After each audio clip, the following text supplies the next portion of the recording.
maghang may pusong tumitingala sa atin.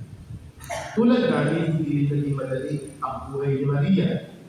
Wala siyang kayamanan. Wala siyang kapangyarihan. Ngunit may lubos na pagtitiwala sa Diyos. Ang Diyos na tangan sa kanyang mga kapatid. Kaya naunawaan niya ang bawat pamilya na nagsusubikan, bawat inang nag-aalaga sa kinabukasan ng kanyang anak. Ang bawat ama na tahimik na lumalaban sa dilat ng buhay. Si Maria ay daluyan ng pag-ibig. Pag-ibig na nagpapagaling at pag-ibig na nagbubuklod. Mga kapatid, ang pinakamalalim na pangailangan ng aming parokya ay hindi lamang mga ayuda, mga proyekto, kundi pag-ibig na nagbubuklod na nakikita natin at pinatotohanan sa ating pamilya at sa bawat paglilingkod. Si Maria ay daluyan ng pag-ibig sapagkat dinala niya si Jesus sa mundo.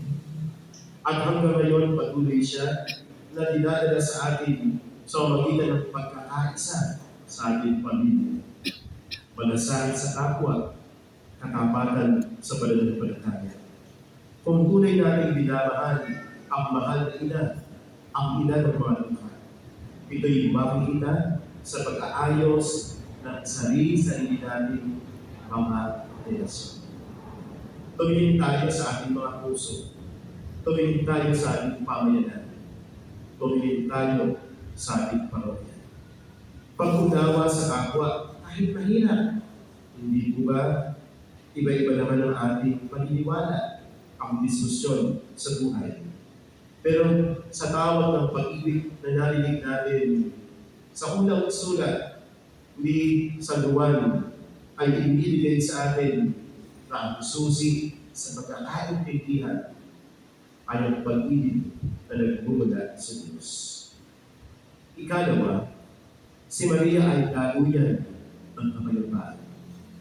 Kung ating aalalahanin ang tayo na sinatutunan pa lang ng ating buhay, ang himno at mga awitin na ibinibigkas ng mga puso ng mga ina ay tila mga haplos ng pagmamahal na sinasabi sa ating puso na tayo hindi pumapayapa sa anumang pagsubok natin nararamdaman.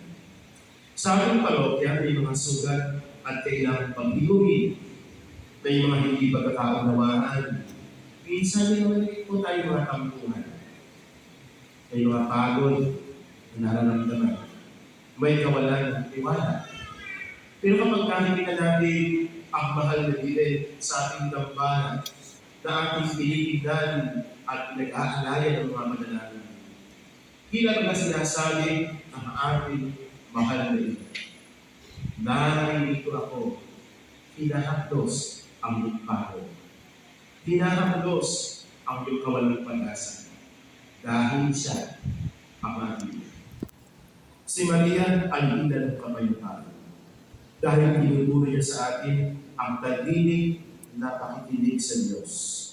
Ang kanyang mapuyog na palad ay hindi na baga nagsasabi sa magitan ng ating mga panalangin na ang pagkakatiwala natin sa Diyos ang daluyon ng mga problema tila baga minsan napakahirap pagtagumpayan.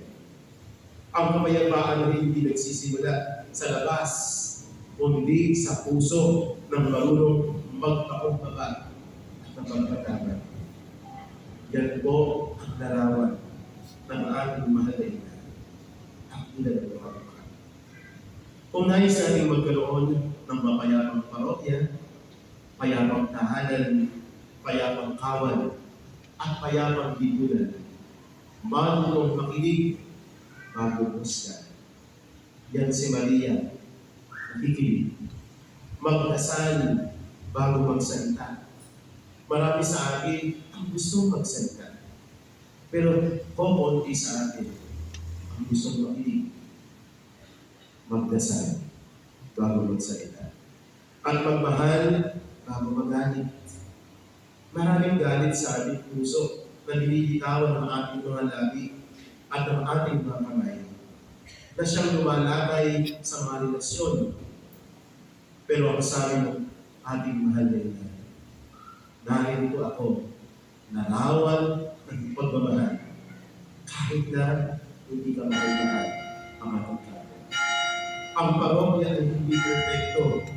Bagamat maraming panagutin ang ating parokya, dumanas tayo sa mga pagsubok ng ating buhay na nagtatag sa atin bilang isang sambayan. Saksi po kayo roon.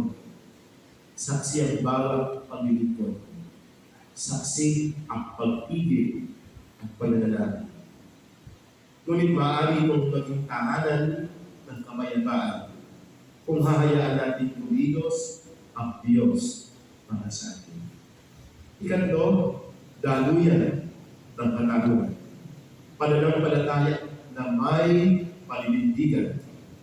Mga kapatid, malinaw ang mag-ibig at kibalihan ng debosyon ay hindi hiwalay sa katarungan. Hindi mo maaaring sabihin, ako'y nagdedebosyon sa iyong mahal na ina kung hiwalay sa atin ang katarungan na dapat ipinapakita at pinamamahagi natin unang-una sa ating mga kapamilya at kapatid.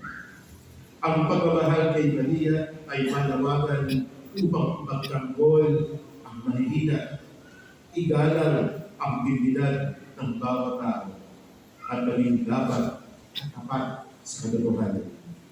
At sino ang mahihina? Ang mahihina ang pinalulutan ng Diyos. Sa ating parokya, ang katarungan ay makikita sa patas na pakikitungo, malinaw at tapat na paglingkod, at bukas na puso para sa lahat. Mayaman man o mahirap, isang tingin, isang katarungan.